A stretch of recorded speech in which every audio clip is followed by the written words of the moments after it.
बलूच नस्ल कुशी के ख़िलाफ़ जारी आज इस तहरीक के 50वें दिन हम बलूचिस्तान समेत पूरी दुनिया में हमारे इस तहरीक के ताउन करने वाले और सपोर्ट करने वाले लोगों से मुखातिब है।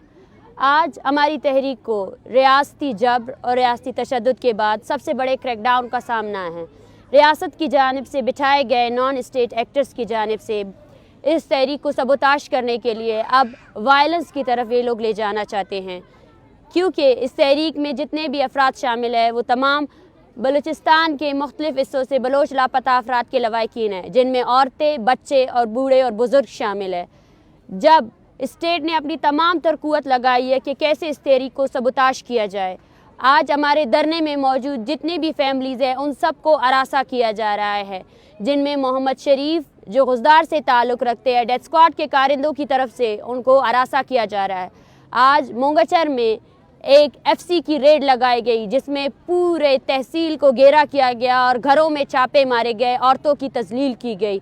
इसी तरह सोबतपुर से हमारे साथ एक ख़ानदान मौजूद है, वो माजूर बंदा अपने भाई के लिए जिबरी गुमशुदगी के ख़िलाफ़ यहाँ मौजूद है और उसके घर में छापे मारे गए, उसके ज़मीनों पर कब्ज़ा किया जा रहा है। इस समेत हर ख़ानदान को हरासा किया जा रहा है कि वो इस्लामाबाद में एहतजाजी धरने से वापस हो जाए।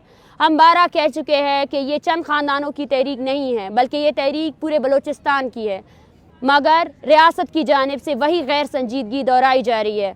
आज लियारी में एक पुरअमन एहतजाजी मुजाहरे को रोका गया। सिंध पुलिस, पंजाब पुलिस और जहाँ जहाँ एहतजाजी मुजाहरे हो रहे हैं वहाँ इस स्टेट मशीनरी से मुंसलिक लोग अपने करतूतों को दुनिया के सामने ला रहे हैं और इस पुरअमन एहतजाजी तहरीक को सबोताश किया जा रहा है। एक ऐसा माहौल बनाया जा रहा है जहाँ फिर से पुरअमन लोगों के कत्ल आम को एक जस्टिफाई किया जाए। हम यहाँ से आपसे मुखातिब हो रहे हैं वो लोग, आज हमने यहाँ बैठने के लिए भी इस्लामाबाद हाई कोर्ट से अपने लिए तहफ़्फ़ुज़ मांगा, लेकिन देखिए उस तहफ़्फ़ुज़ के नाम पे हमारे साथ क्या किया जा रहा है। आज हमें सबसे बड़ा ख़तरा in non state actors death squad के कारिंदों से है, जो वायलेंस के नाम पर इस तरफ आकर इन लोगों बच्चों को मार भी सकते हैं और इसकी ज़िम्मेदार इस्लामाबाद हाई कोर्ट होगी, जिन्होंने हमारे साथ कोई कोऑपरेशन नहीं की है, जो हमें कोई सिक्योरिटी प्रोवाइड नहीं कर रहे हैं। यहाँ पे ज़्यादातर बैठे हुए जितने लापता अफराद के लवाकिन हैं वो मेंटल डिप्रेशन का शिकार है। वो स्पीकर्स, हमें स्पीकर यहाँ से हमारे साउंड स्पीकर को चुराया जाता है, हमें यहाँ पे पुरअमन एहतजाज करने नहीं दिया जाता था। आज उस तरफ से तेज़ आवाज़ में स्पीकर चलाकर हमें हरासा किया जा रहा है, हमें तंग किया जा रहा है ताकि हमें मुश्तइल किया जा सके और इसकी ज़िम्मेदार इस्लामाबाद पुलिस समेत रियासत के तमाम अदारे हैं।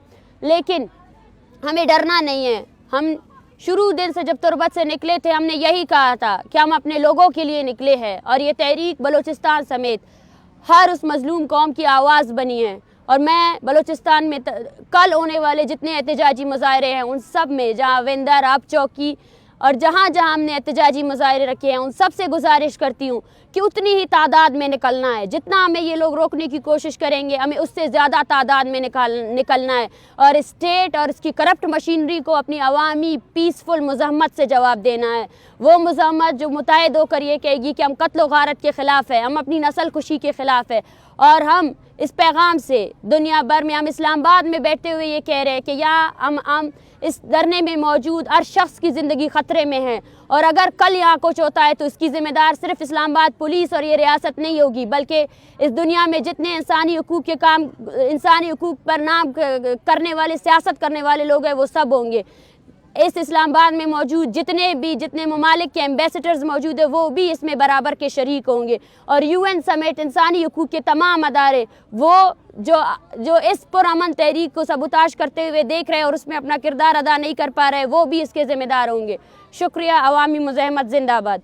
हमें निकलना है और उस मुज़ाहमत का हिस्सा बनना है, वो मुज़ाहमत जो हमारे नस्लों की बका के लिए। अब ये रियासत हमें रोक नहीं सकती है। Thank you.